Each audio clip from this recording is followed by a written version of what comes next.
प्रथम वर्ष विज्ञान के सभी विद्यार्थियों का उनकी फिजिकल केमिस्ट्री की कक्षा में स्वागत है। आज हम इसके अंतर्गत टक्कर संख्या एवं टक्कर आवृत्ति के बारे में अध्ययन करेंगे। टक्कर संख्या, सबसे पहले हम टक्कर संख्या या कोलिजन नंबर की बात करते हैं। कोलिजन नंबर दो अणुओं के बीच भिड़ंत यानी दो अणु जब आपस में टकराते हैं तो उसे हम कोलिजन कहते हैं। Encounter between any two particles that is atom और मॉलिक्यूल।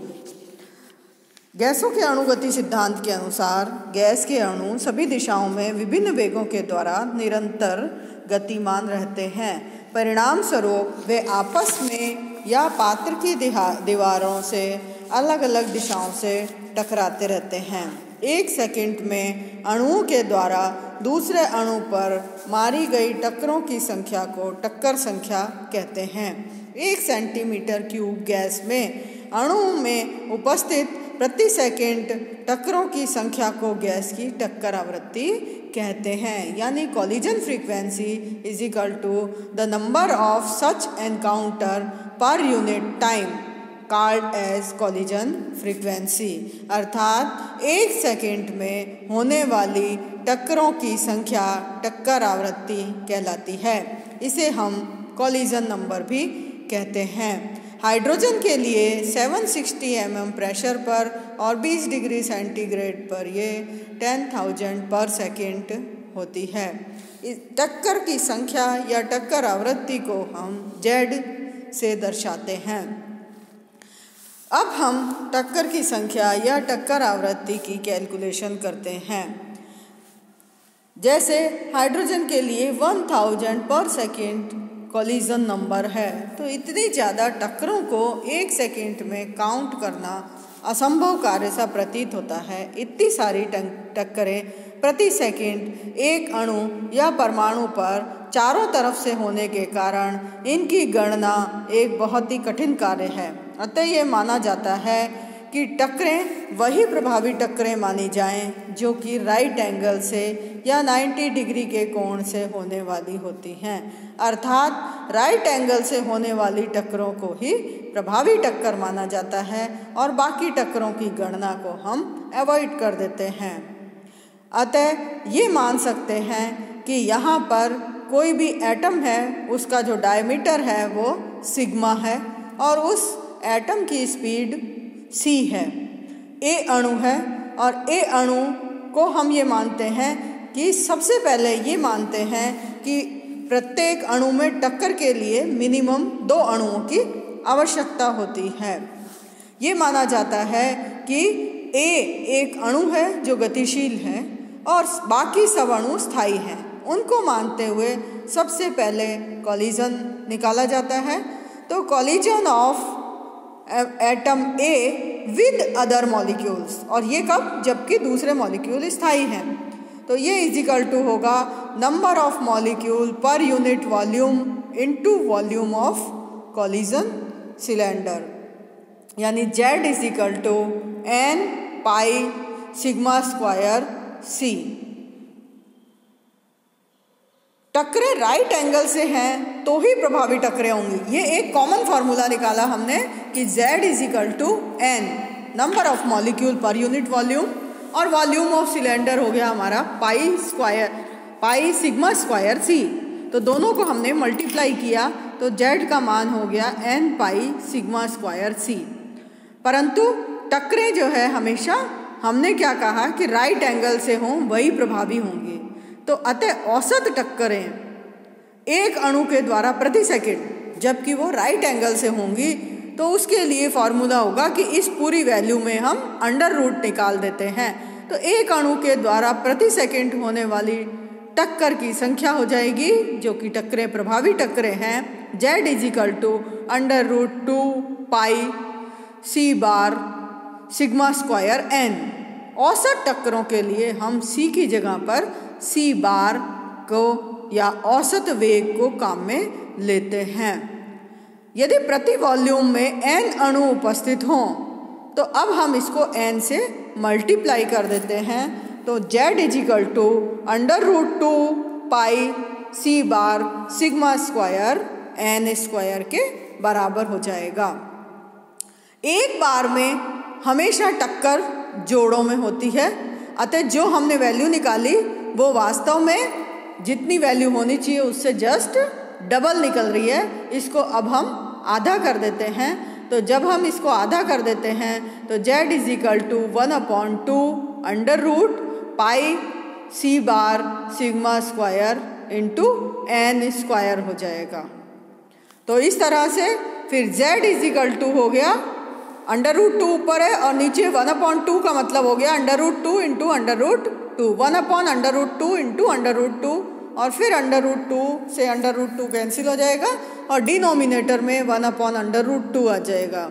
तो z इज इक्वल टू हो जाएगा 1/√2 पाई c bar sigma square n square, इस तरह से। और आप सभी जानते, ये हो गया आपका समीकरण नंबर 4।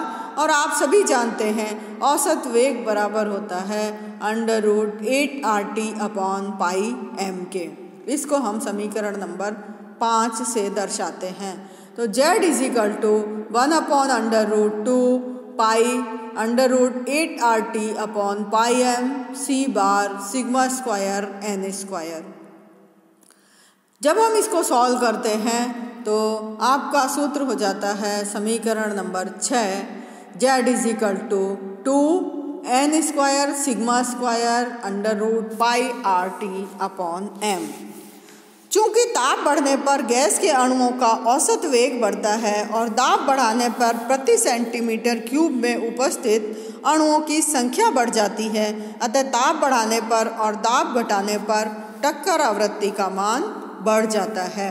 तो इस तरह से यदि हम इनको समराइज करते हैं तो हम देखते हैं number of such collision per unit volume is called as collision frequency. यहाँ पर हमने लिया n molecule per unit volume, sigma collision diameter, c speed of molecule. और जब हमने फॉर्मूला निकाला एक अणु तो गतिशील और बाकी अणु स्थायी, तो z is equal to n pi sigma square c। और फिर राइट एंगल से टक्कर हुई तो हमने उसमें अंडर रूट लगा दिया। फिर ये एक अणु की बात की थी, जब उसे हमें n अणुओं के लिए लिया तो n से मल्टीप्लाई कर दिया। और उसके बाद चूँकि टक्कर युग्म में हो रही है इसलिए जितनी संख्या निकल रही है वो डबल है, उसको हाफ कर दिया। और हाफ करने के बाद फिर उसमें हमने सी बार का मान रखा और सी बार का मान रखने के बाद हमने उसका जेड का मान कैलकुलेट किया, जो कि आपका आ गया 2n square sigma square under root πRT/m। यदि अणु एक से ज़्यादा प्रकार के हों तो ZAB इज इक्वल टू होगा sigma A plus sigma B का whole square πRT/2 mu into NA into NB। Mu मतलब होता है यहाँ पर रिड्यूस्ड मास, और reduced mass is equal to होगा MA/MB/MA प्लस MB। तो इस तरह से हम मोनो एटॉमिक मॉलिक्यूल वाली गैसेस और ऐसी गैस जो कि जिसमें 2 मॉलिक्यूल प्रेजेंट हो, ऐसे सिलेंडर में भी हम टक्करों की संख्या ज्ञात कर सकते हैं। तो इस तरह से हमने टक्करों की संख्या ज्ञात की। अब हम लेते हैं कॉलिजन डायमीटर। कॉलिजन डायमीटर आकर्षण बलों के कारण जब 2 अणु एक दूसरे की ओर आते हैं तो वो न्यूनतम दूरी से और पास नहीं आ पाते। एक दूसरे के निकट आ रहे 2 अणुओं के मध्य प्रतिकर्षण बल इतना प्रबल हो जाए कि उनकी गति की दिशा परिवर्तित हो जाए तो ये माना जाता है कि उनके मध्य टक्कर हो गई है। 2 अणुओं के केंद्रों के मध्य की दूरी जब वह समीपस्थ स्थिति में हो तो वह कॉलिजन डायमीटर कहलाती है। अर्थात समीपस्थ स्थिति में टक्कर के समय 2 अणुओं के केंद्रों के बीच की दूरी, इसको हम कॉलिजन डायमीटर कहते हैं, यानी the distance between the centre of the 2 molecule when they are closest during collision. यानी टक्कर के समय जब वो समीपस्थ स्थिति में है तो उनके बीच की दूरी। यह अणु की वास्तविक परिधि नहीं है और इसीलिए इसका ज़्यादा महत्व नहीं होता है। इसको निकालने के लिए हम मॉलिक्यूलर वेलोसिटी और थर्मल कंडक्टिविटी मेथड का सहारा लेते हैं और इसकी सहायता से हम इनकी वैल्यू की गणना करती हैं। और कुछ गणना जो वैल्यूज़ की हैं वो आपको स्क्रीन पर दिखाई दे रही हैं। जैसे हीलियम के लिए ये 2.18 होती है, हाइड्रोजन के लिए 2.74 एंगस्ट्रॉम है, नाइट्रोजन के लिए 3.75 है, ऑक्सीजन के लिए 3.61 है, क्लोरीन के लिए 3.7, कार्बन डाइऑक्साइड के लिए 4.6 और जल के लिए 2.72 होती है। आपको ये क्लियर होना चाहिए कि जब दो टक्कर के समय समीपस्थ स्थिति में दो अणुओं के बीच की दूरी है कॉलिजन डायमीटर, दो बंधित परमाणुओं के बीच की दूरी बॉन्ड डिस्टेंस होती है और दो अबंधित परमाणुओं के बीच की दूरी वान डर वाल रेडियाई होती है और ये सभी अलग अलग हैं। अब हम बात करते हैं mean free path. Mean free path या माध्य मुक्त पथ। फ्री पाथ का मतलब है path described bye molecule between two successive collision, या अणु का वह पथ जो कि दो सफल टक्करों के बीच में है। और सफल टक्करें कौन सी होंगी? थोड़ी देर पहले आपको बताया था कि सफल टक्कर वे टक्कर होंगी जो राइट एंगल से होती हैं या जो 90 डिग्री के कोण से होती हैं, उनको हम सफल टक्कर मानकर चलते हैं। तो इस तरह से औसत माध्य मुक्त पथ लैम्डा इज इक्वल टू हो जाएगा पहले अणु का माध्य मुक्त पथ प्लस दूसरे अणु का माध्य मुक्त पथ प्लस तीसरे अणु का माध्य मुक्त पथ, यानी λ1 plus λ2 plus λ3 up to λn upon capital N centimetre. तो ये हो जाएगा lambda is equal to λ1 plus λ2 plus λ3 plus λ2 up to λn upon capital N, या lambda is equal to c/t upon n। यानी बड़ा अणु है ज़्यादा टक्कर होंगी, कम माध्य मुक्त पथ होगा। छोटा अणु है कम टक्कर होंगी, कम आयतन होगा और ज़्यादा माध्य मुक्त पथ होगा। अब हम इसमें आपको मीन फ्री पाथ या माध्य मुक्त पथ की गणना के बारे में बताते हैं। माध्य मुक्त पथ को हमने लिया है, पर हम जानते हैं कि सभी गैस के अणु ब्राउनियन गति करते हैं और लगातार वो जिगजैग मोशन करते हुए एक दूसरे अणु से टकराते रहते हैं और टकराकर अपनी दिशा में लौट जाते हैं। और पुराने सिद्धांतों से आपको पता है कि ये वाली जो टक्करें हैं वो कैसी होती हैं? पूर्णतया प्रत्यास्थ टक्कर होती हैं। यानी दो क्रमिक टक्करों के मध्यांतर में गैसीय अणुओं के द्वारा तय की गई औसत दूरी को उस गैस का औसत माध्य मुक्त पथ या मीन फ्री पाथ कहा जाता है। अणु गति सिद्धांत के अनुसार गैस के अणु लगातार गति करते रहते हैं और पाथ जो है वो उसका मुड़ता तुड़ता और टेढ़ा मेढ़ा होता है, जिसे कि ब्राउनियन मूवमेंट भी कहते हैं। अब हम माध्य मुक्त पथ की गणना की बात करते हैं। माध्य मुक्त पथ लैम्डा इज इक्वल टू होगा λ1 plus λ2 plus λ3 plus λ4 and up to λn upon capital N, यानी लैम्डा इज इक्वल टू होगा ई lambda summation of lambda upon n। Summation का मतलब सारे लैम्डा, सारे अणुओं के माध्य मुक्त पथों का योग, वो जो हो जाएगा वो औसत लैम्डा का मान हो जाएगा। लैम्डा इज इक्वल टू या औसत माध्य मुक्त पथ हो जाएगा। लैम्डा इज इक्वल टू होगा 1 सेकंड में तय की गई दूरी अपॉन 1 सेकंड में अणु द्वारा प्रभावित टक्करों की संख्या, यानी माध्य मुक्त पथ किसे कहेंगे? कैलकुलेशन ऑफ माध्य मुक्त पथ जब हम करते हैं तो लैम्डा औसत का मान होता है 1 सेकंड में तय की गई दूरी अपॉन 1 सेकंड में अणु के द्वारा प्रभावित टक्करों की संख्या। ये इज इक्वल टू है c बार अपॉन 2 पाई sigma square c bar upon n, क्योंकि 1 सेकंड में अणु द्वारा प्रभावित टक्करों की संख्या है हमारी √2 पाई sigma square c bar upon n। n total number of molecule है यहाँ पर। n हमारा c बार से c बार कैंसिल हो जाता है और लैम्डा इज इक्वल टू हो जाता है 1/√2 पाई n सिग्मा स्क्वायर। और इस फॉर्मूले की सहायता से हम यहाँ पर औसत माध्य मुक्त पथ की गणना कर सकते हैं।